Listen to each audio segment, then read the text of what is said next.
Bienvenue, bienvenue aujourd'hui.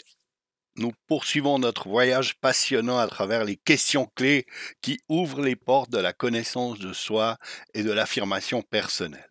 Nous en sommes à l'étape 2 et nous espérons pouvoir ainsi additionner une après l'autre des questions significatives pour nos interventions, nos entretiens, nos accompagnements. Nous allons maintenant vous proposer une question qui pourrait bien changer la perspective que la personne a d'elle-même ou si vous pratiquez comme nous vous l'avons proposé avec un cahier chaque jour en notant la question et en tentant d'y répondre, eh bien vous pourrez progressivement, bien sûr, élaborer un certain nombre de réponses utiles pour vous. N'oubliez pas, si cette vidéo vous parle, donnez un petit pouce bleu. N'hésitez pas à vous abonner pour découvrir nos futures vidéos. La question: comment estimez-vous que votre âge a influencé votre parcours de vie jusqu'à présent? Et quelles leçons en tirez-vous pour votre estime de soi? Alors bien sûr, la deuxième question est un complément. Ce qui est important, au fond, c'est que nous sommes là face à une carte Hormétis, une carte horloge, ça veut dire qui est centrée sur les notions de temporalité. Et l'idée, c'est au fond de donner à cette question de l'âge une importance qu'elle n'a pas habituellement. Et en fait, l'âge est un référentiel très intéressant. Donc, nous centrons la personne sur la question de son âge, de manière à ce qu'elle puisse, à partir de là, prendre une ou l'autre optique pour observer ce qu'elle a vécu ou ce qu'elle va vivre ou ce qu'elle est en train de vivre au travers de cela.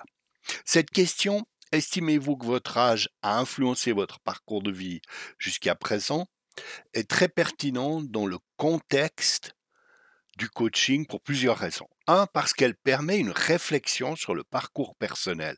Elle incite le client à réfléchir sur son parcours de vie en considérant comment l'âge a influencé ses expériences, ses décisions, ses perspectives. Deuxièmement, bien sûr que nous sommes toujours liés à la prise de conscience et le travail des questions, comme nous l'avons dit, une question, c'est une porte qui ouvre, et là, c'est sur l'évolution de soi, l'observation des étapes de vie, l'identification aussi des étapes cruciales, des moments les plus importants qui ont pu avoir lieu tout au long de la vie de la personne, l'exploration de l'impact du temps sur la perception de soi ou et aussi le développement de la résilience, c'est-à-dire que le client peut aussi relever au fond que le temps lui a permis de dépasser certaines difficultés, certaines épreuves. Une orientation aussi vers l'avenir dans le sens que cette question va lui permettre de se préparer à planifier les prochaines étapes, à les observer par rapport à ses expériences. Dans la mise en place, dans l'introduction de la question, aussi dans nos interventions, nous l'avons dit aussi dans notre vidéo d'introduction, c'est important de relever que la question n'a de sens que dans un contexte, c'est-à-dire dans le contexte dans lequel vous intervenez. D'où l'importance de contextualiser celle-ci et d'établir le contexte dans lequel, au fond, cette question fait sens. Par exemple, nous explorons ensemble votre parcours d'affirmation de soi et d'estime de soi. Une part importante de cette exploration est de comprendre comment vos expériences de vie ont façonné la personne que vous êtes aujourd'hui. On peut aussi, de manière plus légère, dire l'âge et les expériences qui vous accompagnent jouent un rôle significatif dans notre développement personnel. Je vous propose de l'explorer. Quand nous introduisons une telle question, il est important de permettre à la personne de donner un sens au fait de tout à coup parler de son âge, parce que c'est une question aussi qui peut interroger. Donc il y a là quelque chose qui est intéressant. C'est une question qui encourage la réflexion ouverte, elle permet au client de réfléchir. Prenez votre temps pour y réfléchir, il n'y a pas de bonne ou de mauvaise réponse, et bien sûr, eh bien, cela vous place, vous, dans une position d'écoute active.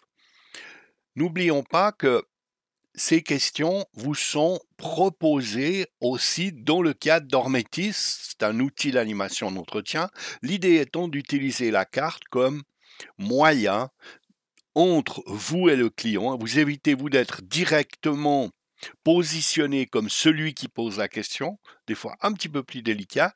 Il faut savoir aussi que cela permet au client, à la personne que vous accompagnez, de regarder la carte.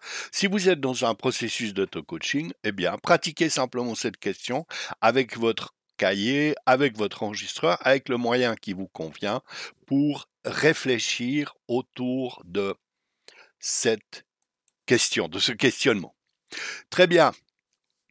J'espère que vous aimez nos contenus et si vous souhaitez approfondir votre parcours, n'hésitez pas, n'oubliez pas de vous abonner à notre chaîne, de cliquer sur le pouce bleu, ça nous aide, merci beaucoup, ça fait connaître notre chaîne.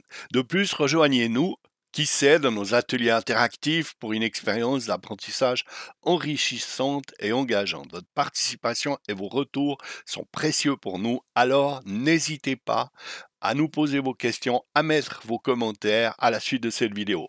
À bientôt, en salle ou en ligne.